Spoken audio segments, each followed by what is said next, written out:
अध्ययन करते हैं। परागन क्या होता है, जो पुंगम होता है उस पुंगम पर जो पुंकेसर होते हैं, उन पुंकेसरों के परागकोश के स्फुटन से जो परागकण होते हैं, उन परागकणों का अंडक जो जायन के अंदर होते हैं, उस अंडक की बढ़ती काव्यता पहुंचना या स्थानांतरित होने की प्रक्रिया परागन कहलाती है। यानी परागकोश से मुक्त परागकणों का उसी पुष्प या किसी अन्य पुष्प जो उसी जाति का की बढ़ती काव्यता तक पहुंचने की प्रक्रिया परागन कहलाती है। अब परागन में परागकण या तो उसी पुष्प पर आते हैं या उसी पौधे या उसी जाति के किसी दूसरे पौधे की बढ़ती काव्य पर पहुंचते हैं।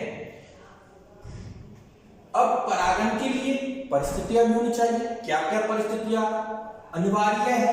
उनमें पहली है परागकणों एवं बढ़ती काव्य का पूर्ण रूप से परिपक्व होना। अगर परागकण तो परिपक्व है लेकिन बढ़ती काव्य नहीं है तो परागन क्रिया नहीं होगी। तो दोनों का परिपक्व होना, पूर्णतः तैयार होना जरूरी है। दूसरा है परागकण जब स्फुटित होता है तो परागकण निकलेंगे, तो वे परागकण मुक्त होने चाहिए। ये नहीं कि परागकण स्फुटित तो हो गया और परागकण वही है, बाहर उत्सर्जित नहीं हुए, किसी भी माध्यम में नहीं आए हैं, तो वह स्थिति में भी परागन नहीं होगा। तीसरा, परागकणों का बढ़ती काव्य तक पहुंचने के लिए माध्यम चाहिए। अब ये तो नहीं है कि अपने आप ही सब जगह पहुंच जाएंगे। परागकणों को एक स्थान से, एक पुष्प से दूसरे पुष्प तक ले जाने के लिए माध्यम का होना आवश्यक है। जैसे माध्यम वायु हो सकती है, हवा जो है, जलीय पौधों में जल होता है माध्यम, स्थल या जल में पाए जाने वाले जीव जंतु, कीट, तितली, मनुष्य आदि इनका माध्यम होते हैं जो परागकणों को एक स्थान से दूसरे स्थान अर्थात एक पौधे से दूसरे पौधे तक पहुंचाने का कार्य करते हैं। अगर ये तीन परिस्थितियां सही हो तो परागन की क्रिया होगी। अब बात आती है परागन के प्रकार, किस पुष्प पर जा रहे हैं, उसी पुष्प पर है या उसी जाति के अन्य पुष्प पर है। इस आधार पर परागन को दो भागों में बांटा जाता है। Number 1 स्वपरागन, number 2 परपरागन। स्वपरागन स्वयं के परागन यानी परागकणों का बढ़ती काव्य पर आना, यानी वह प्रक्रिया या वह स्थिति जब एक पुष्प के परागकण उसी पुष्प की बढ़ती काव्य पर या उसी पौधे के किसी दूसरे पुष्प की बढ़ती काव्य पर पहुंच जाते हैं तो उसे स्वपरागन कहते हैं। इस आधार पर स्वपरागन को भी दो भागों में बांटते हैं, एक स्वयुग्मन और दूसरा सजात पुष्पी परागन। यानी परागकण उसी पुष्प पर गए या उसी पौधे के दूसरे पुष्प पर गए हैं। इस आधार पर दो भागों में बांटा गया है, जिसमें पहला है स्वयुग्मन। स्वयुग्मन ऑटोगैमी के अंदर जब पुष्प के परागकण अपने ही पुष्प की परिपक्व बढ़ती काव्य पर पहुंचते हैं तो वह स्थिति स्वयुग्मन ऑटोगैमी कहलाती है, जैसे मटर के अंदर पाई जाती है। किसके अंदर पाई जाती है? मटर के अंदर। सजात पुष्पी, सजात यानी उसी जाति के पुष्प पर परागकणों का बढ़ती काव्य पर पहुंचना, यानी जब एक पुष्प के परागकण उसी पौधे के किसी अन्य, पौधा वही है, पुष्प दूसरा है, अन्य पुष्प की बढ़ती काव्य पर पहुंचते हैं तो उसे हम सजात पुष्पी परागन कहते हैं, जैसे मक्का में और ककड़ी में पाया जाता है। अब सजात पुष्पी परागन में क्या होता है? उसी पौधे पर परागकण पहुंच रहे हैं तो ये आनुवंशिक दृष्टि से तो स्वपरागन है, लेकिन जो वनस्पतिक होते हैं, वैज्ञानिक जो होते हैं, उनके अनुसार इसे परपरागन भी कहा जाता है, क्योंकि दूसरे पुष्प पर परागकण पहुंच रहे हैं। तो हमने इस प्रकार परागन के प्रकार पढ़े, स्वपरागन के, स्वयुग्मन और सजात पुष्पी। अब बात आती है कि स्वपरागन के लिए कुछ परिस्थितियां तो होनी चाहिए कि स्वपरागन हो जाए उनके अंदर आसानी से। तो उसके लिए 3 परिस्थितियां हैं, 1 2 3। पहली है उभयलिंगता, समकाल पक्वता और अनून्मिल्यता। उभयलिंगता के बारे में जानते हैं। उभयलिंगता यानी द्वलिंगता, स्वपरागण के लिए सबसे पहले कि जो पौधा है उसके पुष्प में दोनों जननांग पुंमंग और जायंग एक साथ होने चाहिए। यानी पौधा एक तरह से आनुवंशिक दृष्टि से या जननिक दृष्टि से द्विलिंगी होना चाहिए।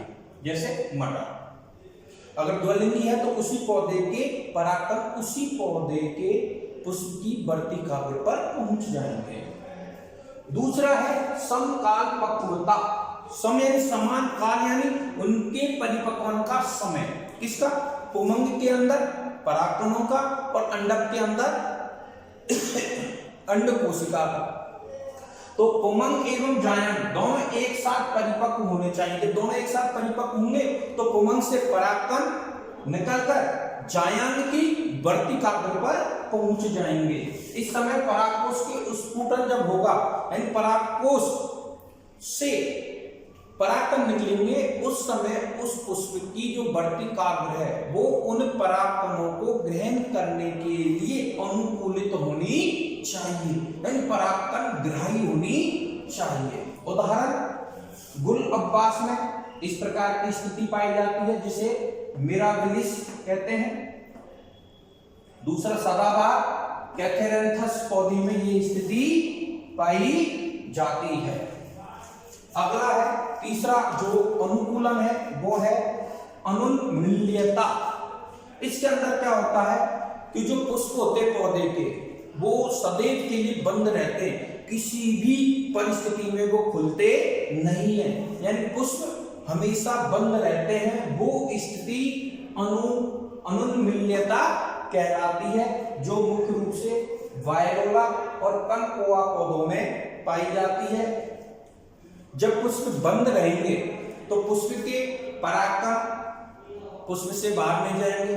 इसका मतलब उसी पौधे के जो पुष्प है उसकी बढ़ती काव्य पर पहुंचेंगे। तो ये तीन परिस्थितियां स्वपरागण के लिए अवैलिंगता, समकालपक्वता और अनुन्मील्यता जरूरी है, तभी स्वपरागण हो पाएगा। तो इस प्रकार स्वपरागण के बारे में अपन ने अध्ययन किया।